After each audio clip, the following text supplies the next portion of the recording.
ஓம் சாய்நாத். சாய்நாத் எல்லாருக்கும் வணக்கம்.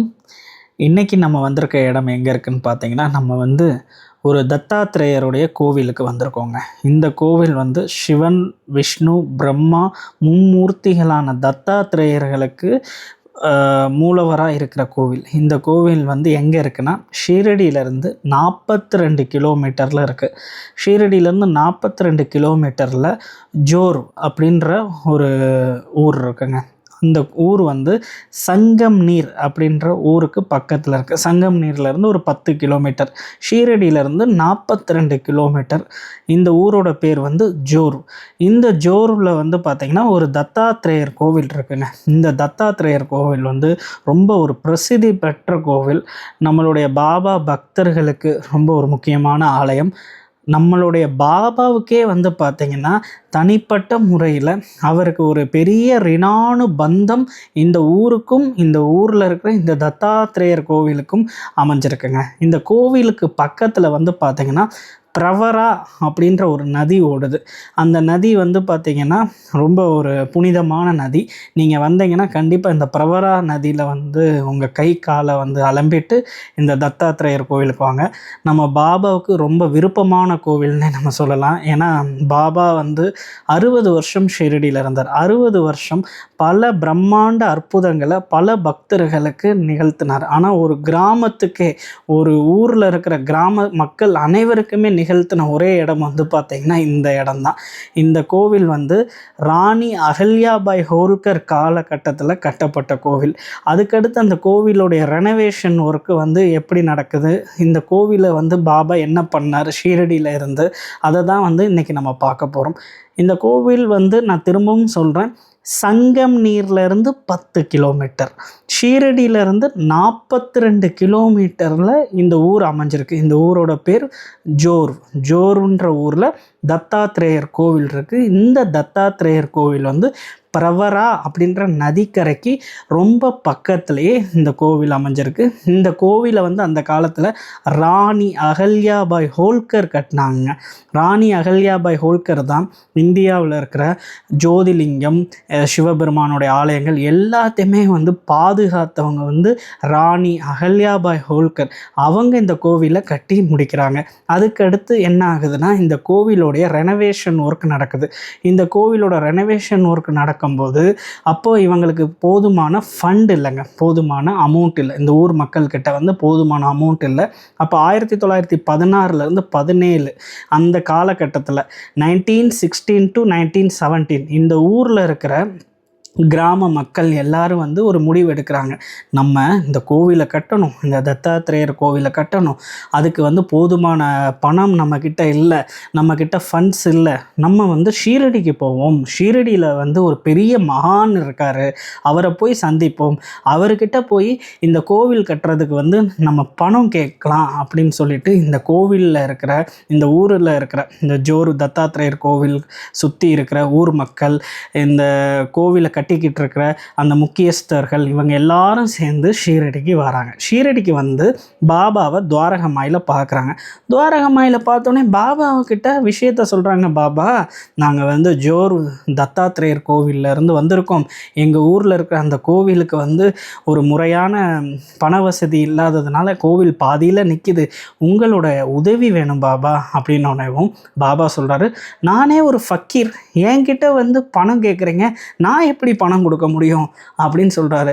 அப்போது எல்லாருமே ரொம்ப வருத்தப்படுறாங்க. அந்த ஊர் மக்கள் எல்லாருமே பாபாவை பார்க்க போகிறோம், பாபா கண்டிப்பாக பணம் கொடுப்பாரு, அந்த பணத்தை வச்சு இந்த கோவிலை கட்டிடலாம் அப்படின்னு ஒரு மிக சந்தோஷத்தில் வந்தப்போ அந்த ஊர் மக்கள்கிட்ட பாபா ரொம்ப ஒரு டிசப்பாயிண்டடாக இருக்கிற மாதிரி அவர் என்ன சொல்கிறாருன்னா, என்கிட்ட பணம் இல்லை, வேணும்னா நான் ஒரு மணி கொடுக்குறேன்னு சொல்லி ஒரு மணியை கொடுக்குறாருங்க. கோவில் மணி இருக்குது பார்த்தீங்களா, அது மாதிரி ஒரு மணியை கொடுக்குறாரு. அந்த மணியை கொடுத்து பாபா என்ன சொல்கிறாருன்னா, நீங்கள் உங்கள் ஊருக்கு போங்க, உங்கள் ஊருக்கு போய் நீங்கள் இந்த மணியை அந்த கோவிலில் கட்டி அடிங்க, யாராச்சும் ஒருத்தவங்க வந்து உதவியெல்லாம், எனக்கு தெரியாது, என்கிட்ட இருக்கிறது இந்த மணி தான் அப்படின்னு சொல்லி பாபா வந்து ஒரு மணியை கொடுத்து விட்றாருங்க. அந்த ஊர் மக்களும் வந்து பார்த்திங்கன்னா அந்த மணியை வாங்கிட்டு அப்படியே நடந்து வராங்க. எல்லோரும் ரொம்ப வருத்தத்தோடு ஊருக்கு வராங்க. ஊருக்கு வந்தோடனே பாபா சொன்னது போல் இந்த கோவிலில் அந்த மணியை கட்டுறாங்க. கட்டிட்டு அந்த மணியை அடிக்கிறாங்க. அடித்ததுக்கு பிறகு அவங்க பாட்டுக்கு அவங்க லைஃப் போகுது.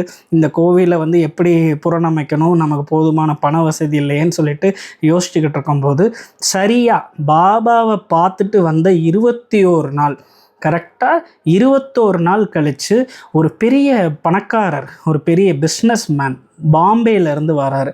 அவருடைய பேர் வந்து பார்த்திங்கன்னா தாத்யா சாஹிப் நார்வே. தாத்யா சாஹிப் நார்வேன்றவர் வந்து பார்த்திங்கன்னா இந்த தத்தாத்ரேயர் கோவிலை தேடி பாம்பேயிலேருந்து வராருங்க. ஷீரடியிலேருந்து பாம்பே வந்து பார்த்திங்கன்னா 300 கிலோமீட்டருக்கு மேலே. அது மட்டும் இல்லாமல் இந்த ஜோரு தத்தாத்ரேயர் கோவிலேருந்து பாம்பே வந்து பார்த்திங்கன்னா இன்னும் 30 கிலோமீட்டர் எக்ஸ்ட்ரா வரும். அங்கே இருந்து ஒரு பெரிய பணக்காரர், பெரிய செல்வந்தர் பாம்பேயிலேருந்து வராரு. அவர் பேர் தாத்யா சாஹிப் நார்வே. அவர் இந்த கோவிலை தேடி வராரு. இந்த கோவிலுக்கு 21 நாள் கழித்து வராரு. கரெக்டாக பாபாவை போய் இந்த மக்கள், ஊர் மக்கள் பார்த்துட்டு வந்தாங்கள, அதிலிருந்து 21 நாள் கழித்து வராரு. அவர் வந்து என்ன சொல்கிறாருன்னா, என்னுடைய கனவில் பாபா தோன்றினார். அவர் வந்து ஒரு இடத்த காட்டுறாரு. ஒரு பிரவரா நதிக்கரைக்கு பக்கத்தில் ஒரு தத்தாத்ரேயர் கோவிலை காட்டினார். அந்த கோவிலுக்கு வந்து ரெனோவேஷன் ஒர்க் நடந்துக்கிட்டு இருக்கு, நீ போய் டொனேஷன் பண்ணு அப்படின்னு பாபா காட்டினார். இந்த கோவிலை நான் தேடி வந்தேன் அப்படின்னு அந்த தாத்யா சாஹிப் நார்வே சொல்கிறார் அந்த ஊர் மக்களுக்கு. அந்த ஊர் மக்கள் எல்லாம் வியந்து போகிறாங்க. ஏன்னா இவர் இருக்கிறதோ பாம்பேயில். இவர் வந்து பார்த்திங்கன்னா கனவுல பாபா வந்து அவருக்கு ஒரு கட்டளை, ஒரு விஷயத்தை காட்டுறாரு. அதில் வந்து பார்த்திங்கன்னா ஒரு கோவில் இருக்குது. அந்த கோவில் பிரவரா நதிக்கரைக்கு பக்கத்தில் இருக்குது. அந்த நதிக்கரைக்கு பக்கத்தில் இருக்கிற தத்தாத்ரேயர் கோவிலுக்கு வந்து கோவில் கட்டுமான பணி நடந்துக்கிட்டு இருக்கு. அந்த கட்டுமான பணிக்கு தேவையான ஃபண்ட்ஸ், போதுமான அமௌண்ட் இல்லை, நீ போய் டொனேஷன் பண்ணு, நீ அந்த கோவிலை கட்டி முடிச்சு கொடு அப்படின்னு சொல்லிடுறாரு. இதை வந்து அந்த கிராம மக்கள்கிட்ட சொன்னோன்னே எல்லாரும் ரொம்ப சந்தோஷமாக பாபாவுக்கு நன்றி சொல்கிறாங்க. அதுக்கடுத்து அந்த கோவில் ரெனோவேஷன் ஒர்க் வந்து பார்த்திங்கன்னா அந்த பக்தர் தாத்யா சாஹிப் நார்வே மூலமாக நடக்குது. அதுக்கடுத்து இந்த கோவிலோட கட்டுமான பணிகள் வந்து பார்த்திங்கன்னா முழு வீச்சில் நடந்து கரெக்டாக 26 ஜூலை 1918 ரெனோவேஷன் கம்ப்ளீட் அடையுதுங்க. எப்போது? கரெக்டாக 26 ஜூலை 1918 கம்ப்ளீட் அடையுது. பாபா அக்டோபர் 15 1918 மகா சமாதி அடைகிறார். பாபாவை வந்து இந்த ஊர் மக்கள் எல்லாரும் சேர்ந்து போய் பார்க்க போனது வந்து 1916 to 17 அந்த வருஷத்தில் வந்து பார்த்திங்கன்னா அந்த மக்கள், ஊர் மக்கள் போய் பார்க்குறாங்க. அதிலிருந்து இந்த கோவில் கட்டுமான பணிகள் வேலை நடந்து பாபா சமாதி ஆகிற 3 மாதத்துக்கு முன்னாடி ஜூலை 26 1918 வந்து இந்த கோவிலோட ரெனோவேஷன் ஒர்க் கம்ப்ளீட்டாக நடந்து முடியுதுங்க. இந்த கோவில் வந்து பார்த்திங்கன்னா நம்மளுடைய பிரவரா நதிக்கரைக்கு பக்கத்துலேயே இருக்குது. இந்த கோவிலில் இருக்கிற பிரதான மூர்த்தி வந்து பார்த்திங்கன்னா ஏக்கமுகி தத்தாத்ரேயர் தான். இந்த ஏக்கமுகினா என்னென்னா, தத்தாத்ரேயர் வந்து திரிமூர்த்தி அவதாரம். சிவன், விஷ்ணு, பிரம்மா மும்மூர்த்திகள் இருக்கிறவங்க தான் தத்தாத்ரேயர். ஆனால் இங்கே இருக்கிற தத்தாத்ரேயர் வந்து சுயம்பு தத்தாத்ரேயர், அதுவும் ஏக்கமுகி தத்தாத்ரேயர். இந்த தத்தாத்ரேயர் கோவில் மூர்த்தியை வந்து பார்த்திங்கன்னா சுயம்பு மூர்த்தியை 300 வருஷம் பழமையான மூர்த்தியை வந்து இந்த பிரவரா நதிக்கரையிலேருந்து கண்டுபிடிக்கிறாங்க. இந்த பிரவரா நதிக்கரையிலேருந்து கண்டுபிடிச்ச அந்த மூர்த்தியை தான் இங்கே பிரதிஷ்டை பண்ணி வச்சுருக்காங்கங்க. இப்போ நீங்கள் பார்க்குறது வந்து பார்த்திங்கன்னா பிரவரா நதிக்கரை. இந்த நதி வந்து பார்த்திங்கன்னா ரொம்ப ஒரு பிரசித்தி பெற்ற நதி. நம்மளுடைய சமுத்திர மந்தன் அப்போது இந்த பிரவரா நதியில் தான் அமிர்தம் வந்து கொட்டப்பட்டதுன்னு ஒரு நம்பிக்கை இருக்குது. இந்த நதியிலிருந்து நாங்கள் ஒரு தண்ணி எடுத்துகிட்டு வரோங்க. ஏன்னா இங்கே வந்து சிவபெருமானுடைய ஆலயம் பக்கத்திலே இருக்குது. அந்த சிவபெருமானுடைய ஆலயத்தில் எங்கள் கையால் பாபா ஆசீர்வாதத்தில், சிவபெருமானுடைய ஆசீர்வாதத்தில் நாங்கள் சிவபெருமானுக்கு வந்து அபிஷேகம் பண்ண போகிறோங்க. இந்த தத்தாத்ரேயர் மூர்த்தி வந்து பார்த்திங்கன்னா இந்த கோவிலில் இருக்கிற ஏக்கமுகி தத்தாத்ரேயர் மூர்த்தி வந்து இங்கே இருக்கிற ஒரு தத்த பக்தர். அவருடைய பேர் வந்து பார்த்திங்கன்னா ஆபா சாஹிப் மகராஜ். ஆபா சாஹிப் மகராஜ் வந்து பார்த்திங்கன்னா இந்த ஸ்வயம்பு தத்தாத்ரேயர் மூர்த்தியை வந்து இப்போ பிரவரா நதி பார்த்திங்களா, இந்த நதியிலேருந்து அந்த தத்தாத்ரேயரை எடுக்கிறார். 300 வருஷத்துக்கு முன்னாடி இவர் தான் இந்த தத்தாத்ரேயர் மூர்த்தியை எடுக்கிறார். இந்த பழமையான ரொம்ப 300 வருஷத்துக்கு மேலே பழமையான இந்த தத்தாத்ரேயர் மூர்த்தியை இங்கே வச்சது வந்து பார்த்திங்கன்னா ஆபா சாஹிப் மகராஜ்ன்றவர் தான் இங்கே வைக்கிறாரு. இவர் அந்த தத்தாத்ரேயரை எப்போ கண்டுபிடிக்கிறாருன்னா, இந்த ஸ்வயம்பு தத்தாத்ரேயரை வந்து தத்த ஜெயந்திக்கு ஒரு நாளைக்கு முன்னாடி தான் மிட் நைட்டில் கண்டுபிடிக்கிறாருங்க. மிட் நைட்டில் அவர் வந்து பார்த்திங்கன்னா இந்த தத்த ஜெயந்தி ரொம்ப பிரசித்தி பெற்ற தத்த ஜெயந்திக்கு நாள் இரவு வந்து மிட் நைட்டில் அந்த தத்த மூர்த்தியை கண்டுபிடிச்சி இங்கே பிரதிஷ்டை பண்ணுறாரு. அதனால இந்த ஊரில் வந்து தத்த ஜெயந்திக்கு நாள் மிட் நைட்டில் வந்து பார்த்திங்கன்னா இங்கே ஒரு பெரிய திருவிழாவே நடக்குங்க. பயங்கர திருவிழா நடக்கும். அது மட்டும் இல்லாமல் இந்த உலகத்தில் இருக்கிற இந்த தத்தாத்ரேயர் கோவிலில் மட்டும்தான் பாபாவோடைய ஷிரடி மாஜே பண்டர்பூர் பாபாவுடைய ஒரு ஆரத்தி பாடல் வந்து தத்த ஜெயந்தி அன்னைக்கு மிட் நைட்டில் அன்னைக்கு நாள் வந்து பாடுவாங்கன்னு சொல்லி நம்மளுடைய ஷிரடி கஜெட் அப்படின்ற அன்டோல் ஸ்டோரிஸ்ன்னு சொல்லி ஒரு புக் இருக்குங்க. அதில் வந்து இதை வந்து சொல்லியிருக்காங்க.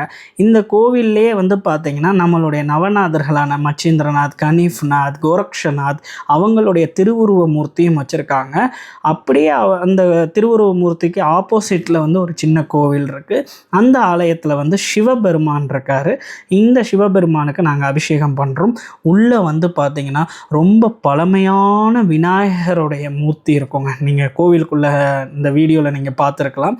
முன்னாடி கூட ஃபார்வேர்டு பண்ணி கூட பாருங்கள்.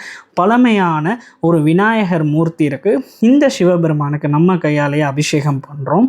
பண்ணிவிட்டு இப்போ வந்து பார்த்திங்கன்னா நம்ம கோவிலுக்குள்ளே போகிறோம். கோவிலுக்குள்ளே உங்களுக்கு கர்ப்ப கிரகத்தை காட்டுறேன். கர்ப்ப கிரகத்தில் வந்து பார்த்திங்கன்னா ஒரு சமாதி இருக்குங்க. அந்த சமாதி வந்து பார்த்திங்கன்னா ஒரு தத்த பக்தருடைய சமாதி. அந்த சமாதிக்கு பின்புறத்தில் வந்து பார்த்திங்கன்னா கிருஷ்ணருடைய மூர்த்தி இருக்கும். அதுக்கடுத்து வந்து ஒரு தத்தாத்ரேயருடைய மூர்த்தி இருக்கும். அந்த தத்தாத்ரேயருக்கு வந்து பார்த்திங்கன்னா 5 கைகள் இருக்குங்க. 5 கைகளோட தத்தாத்ரேயர் மூர்த்தி இருக்கும். அதுக்கு பக்கத்தில் வந்து பார்த்திங்கன்னா இவங்க கண்டுபிடிச்சாங்கள ரொம்ப பழமையான 300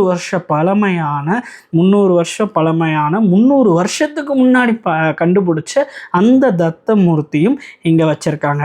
அந்த தத்த மூர்த்தி தான் ஸ்வயம்பு தத்தாத்ரேயர். அந்த தத்தாத்ரேயர் வந்து பார்த்திங்கன்னா கருப்பு கல்லில் இருப்பார், கருப்பு வடிவத்தில் இருப்பார். மகாராஷ்டிராவில் கருப்பு வடிவத்தில் பார்க்குறது ரொம்ப கஷ்டங்க. இப்போ நீங்கள் பார்க்குறீங்களா, இது வந்து கர்ப்ப கிரகம். கர்ப்ப கிரகத்தில் வந்து அந்த சிவலிங்கம் இருக்கிறது வந்து ஒரு தத்த பக்தருடைய சமாதி. அப்படியே பின்புறத்தில் வந்து பார்த்திங்கன்னா கிருஷ்ணர் வந்து இருக்கார். அதுக்கு பக்கத்தில் தத்தாத்ரேயர் இருக்கார். இந்த சமாதிக்கு பக்கத்தில் வந்து பார்த்திங்கன்னா அந்த தத்த மூர்த்தி இருக்குது. இப்போ நல்லா காட்டுறேன் உங்களுக்கு. கிருஷ்ணரும் தத்தாத்ரேயரும் பின்னாடி இருக்கார். அந்த சமாதிக்கு பின்னாடி இருக்கார். அந்த சிவலிங்கம் இருக்கிறது சமாதி.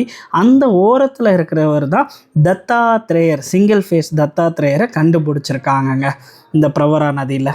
நானும் வினியம்மாவும் வந்து பார்த்திங்கன்னா 7 வருஷத்துக்கு முன்னாடி இந்த கோவிலுக்கு வந்திருந்தோம். நான் வினியம்மா கூட சேர்ந்து முதல்ல பாபா விஷயத்தை ஒன்றா சேர்ந்து கண்டுபிடிச்ச இடம் இந்த இடம் தான். இதுக்கு முன்னாடி அம்மா இந்த விஷயத்தை எழுதியிருக்காங்க. ஆனால் நானும் அம்மாவும் சேர்ந்து வந்த இடம் இந்த இடம். எனக்கு தனிப்பட்ட முறையில் ஒரு சென்டிமெண்ட் இந்த இடத்துல இருக்குங்க. இந்த கோவில் வந்து நம்மளுடைய ஷிரடியிலேருந்து ஒரு 42 கிலோமீட்டரில் இருக்குது. எல்லோரும் கண்டிப்பாக வாங்க. மீண்டும் நாளைக்கு ஒரு பாபாவோடைய இடத்துலேருந்து சந்திக்கலாம். எல்லாருக்கும் ரொம்ப நன்றி. Thank you so much. ஜெய் சாய்நாத். குருதேவ தத்.